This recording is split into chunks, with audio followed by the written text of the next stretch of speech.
conference. Thank you. It's great to be back in Labour Brighton.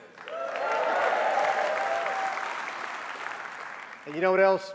It's great to see our Labour Party so fired up under Jeremy Corbyn.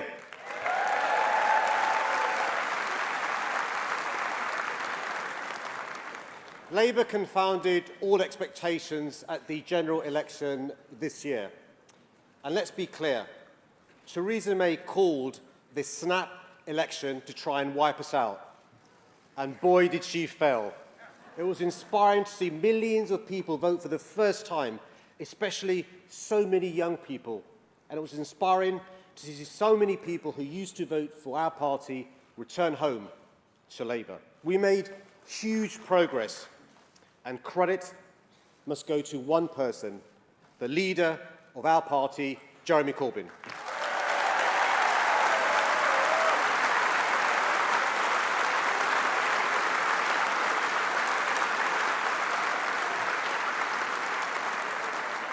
He mobilised our movement, he motivated our activists and reached voters we hadn't reached before, and also became not just the King of Glastonbury,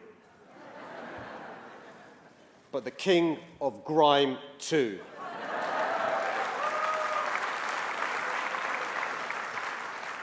Thanks to the hard work of Labour members and trade unionists, London elected 4 fantastic new Labour MPs.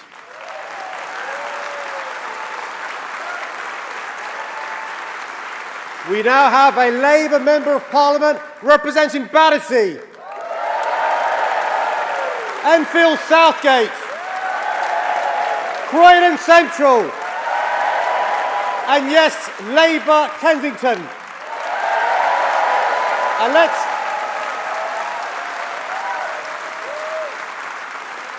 they're here this afternoon. Let's hear it for our Labour gains in London. Marshall de Cordova, Bamba Saralambos, Sarah Jones, and Emma Dent-Code.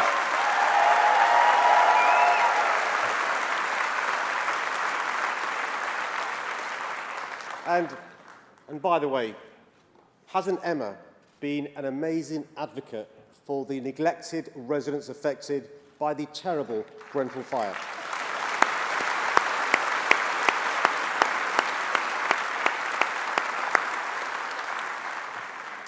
As a united Labour family, we're on the march, we're on the up. Labour has momentum on our side.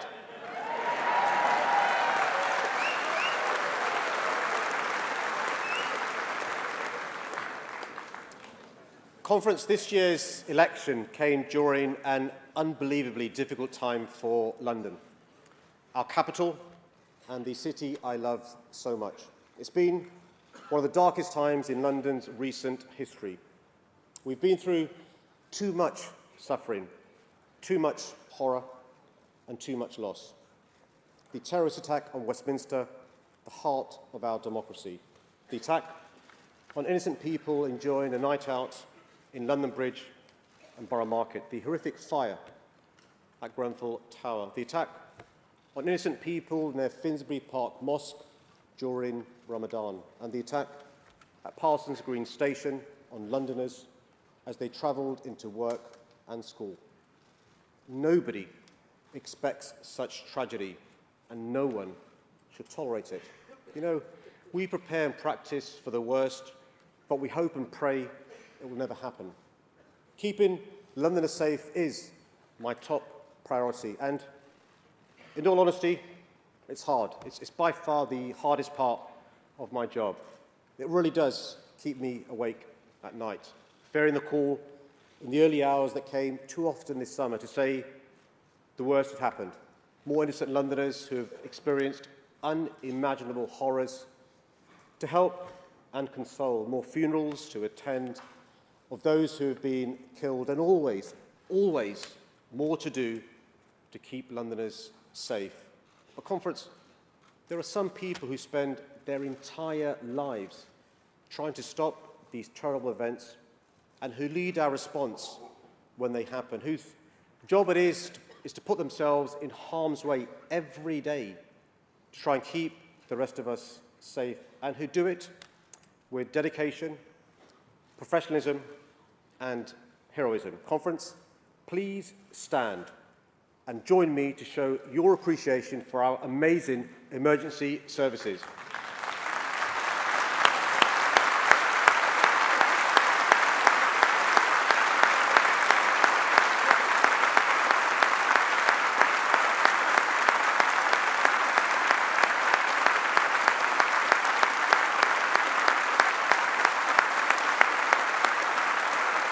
Thanks to our police officers, community support officers and staff.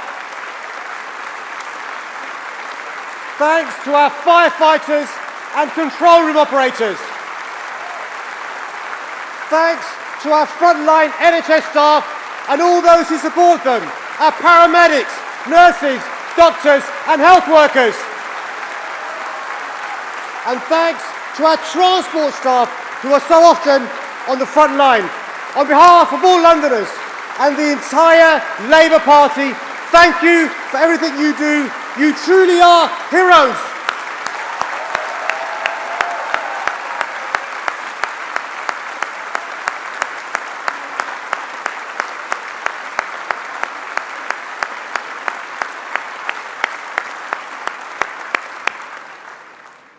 Thank you, Conference.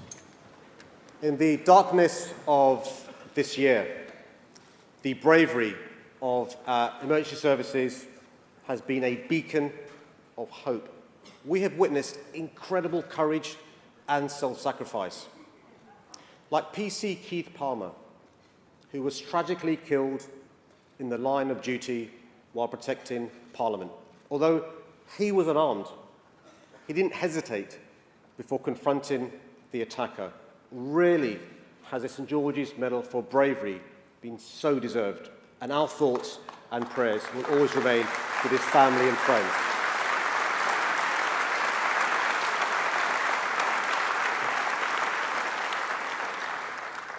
Or take Colleen Anderson, a junior doctor at St Thomas's Hospital. When she saw the attack from the hospital window, she rushed across the river to treat people lying injured in the road. Or Wayne Marquez, the British Transport Police officer, who single-handedly took on 3 armed attackers at London Bridge. Despite suffering terrible wounds, he fought them off until help arrived. All the hundreds of firefighters who went far above the call of duty to save lives during the fire at Grenfell Tower, who took extraordinary risks with their own safety. And I want to say a special thank you to Danny Cotton, our London Fire Commissioner.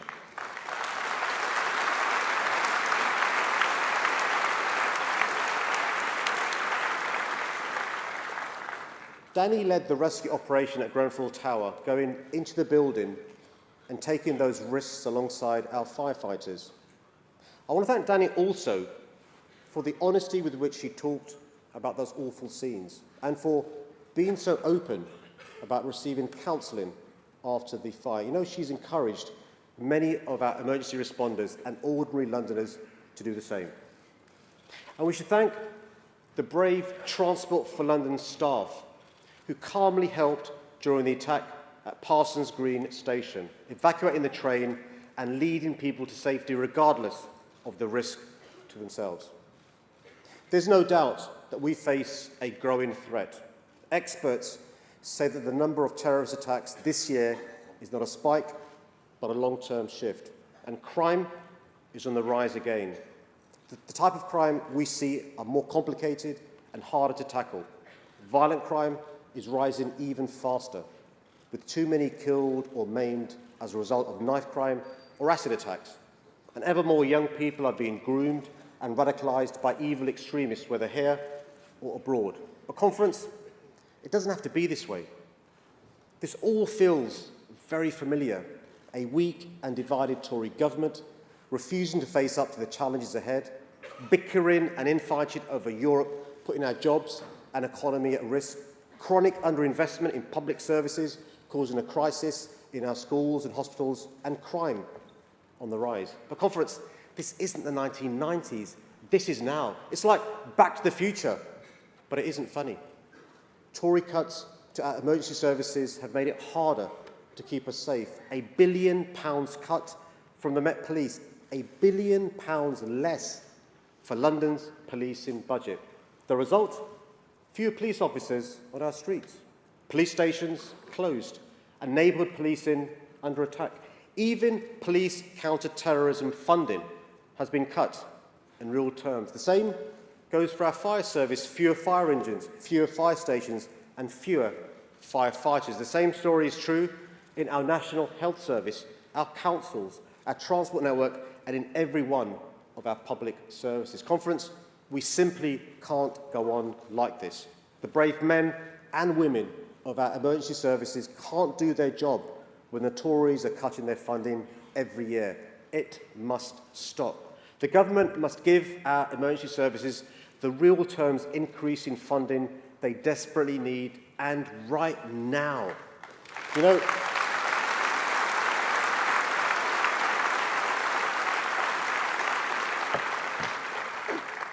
know, the Tories used to describe themselves as the party of law and order. Well, that sounds like a sick joke today. And frankly, as a former Home Secretary, Theresa May should be utterly ashamed of her record.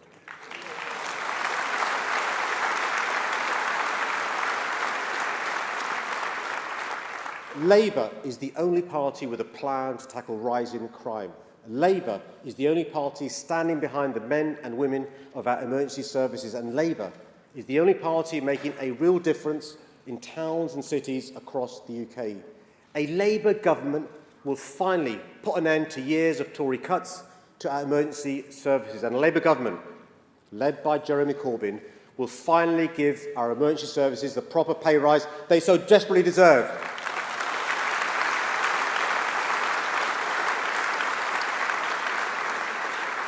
It's Labour in London, Manchester, Liverpool and Wales that has a real plan to tackle violent crime like gun crime, knife crime and acid attacks.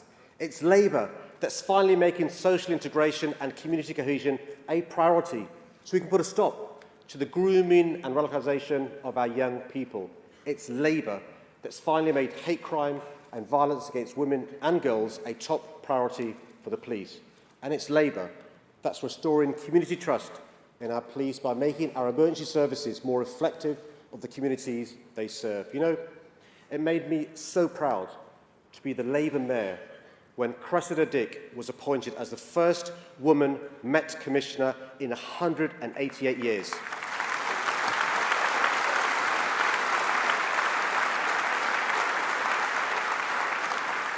And when Danny Cotton was appointed as the first woman Fire Commissioner in the Brigade's history.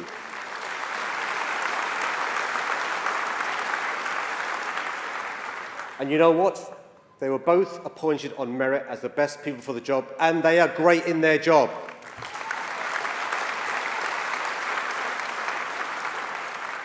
Conference, despite the challenges we faced over the last year, I'm optimistic, positive and hopeful about our future.